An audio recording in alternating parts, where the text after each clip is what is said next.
Indonesia merupakan salah satu penghasil beras terbesar di dunia. Meskipun produksi beras terbilang cukup besar, sekitar 32,42 juta ton pada tahun 2018 dan 31,31 juta ton pada tahun 2019, di mana data ini berdasarkan hasil dari Badan Pusat Statistik. Pemerintah masih perlu mengimpor beras setiap tahunnya. Perlu diingat bahwa impor tidak harus untuk memenuhi kebutuhan, tapi hanya untuk menjaga tingkat cadangan beras dan menjaga harga jual di pasaran agar tetap stabil, atau setidaknya tidak terlalu menekan produsen. Situasi semacam ini sebenarnya kurang ideal, mengingat Indonesia dikenal sebagai negara agraria, di mana sebagian besar penduduknya adalah petani. Ada beberapa hal yang menyebabkan menurunnya jumlah panen dalam kurun waktu beberapa tahun terakhir, antara lain geseran musim tanam akibat perubahan iklim global. Petani harus bisa meningkatkan efisiensi kerja saat musim tanam tiba agar hasil panen bisa maksimal. Sayangnya, teknik pertanian padi yang tidak optimal ditambah dengan konsumsi beras yang semakin besar memaksa pemerintah melakukan pembelian beras dari luar negeri. Produksi beras di Indonesia didominasi oleh para petani kecil, bukan perusahaan milik pemerintah atau swasta. Sebagai bahan referensi, berikut adalah teknik dasar proses penanaman padi untuk mencapai hasil yang optimal.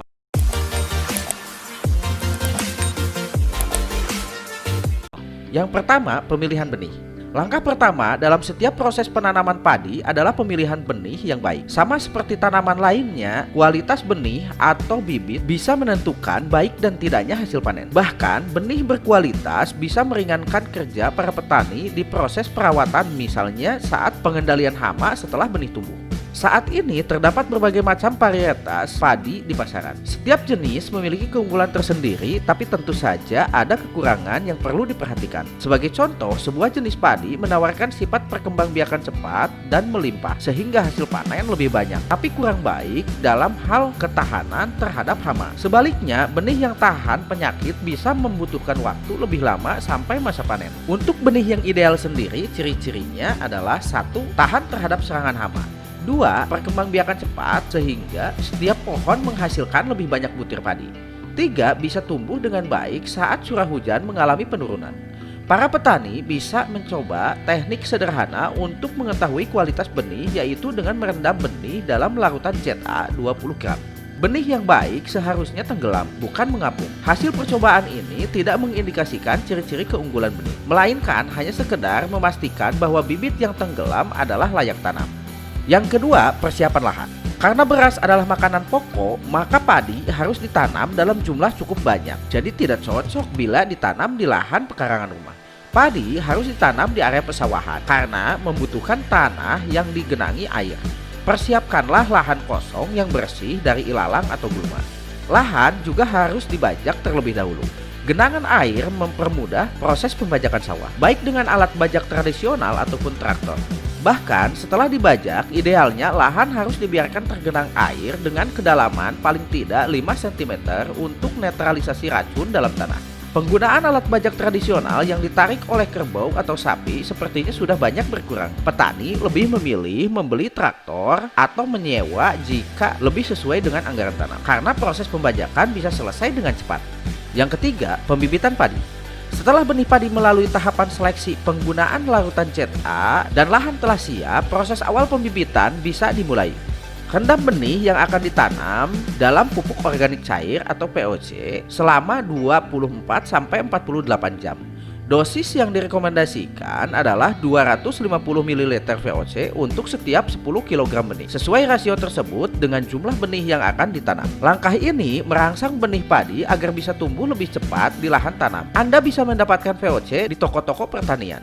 Setelah direndam selama 2 hari, keringkan benih sampai berkecambah. Pada tahap ini, benih padi siap untuk persemaian.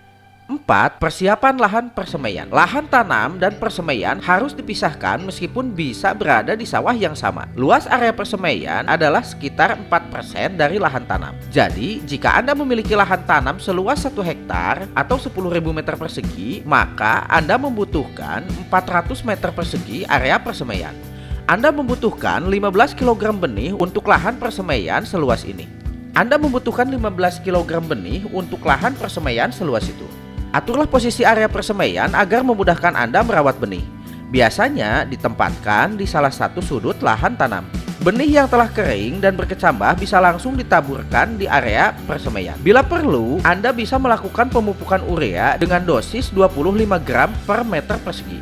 Persemaian dilakukan antara 15 sampai 25 hari sebelum tanam. Pastikan pengairan dilakukan secara rutin dan merata. Semprot insektisida ke persemaian padi untuk pengendalian hama.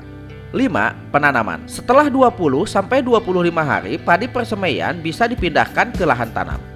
Cara yang paling efektif adalah dengan mencabut semua tanaman dari area persemaian, mengikat beberapa genggam jadi satu, dan menempatkannya di lahan tanam secara terpisah. Di sebuah lahan tanam ada beberapa lusin ikatan benih padi siap tanam yang tersebar secara merata. Jadi tidak perlu mengambil benih dari satu tempat secara terus-menerus saat proses tanaman. Setiap pohon padi ditanam secara individual, artinya satu lubang hanya satu pohon.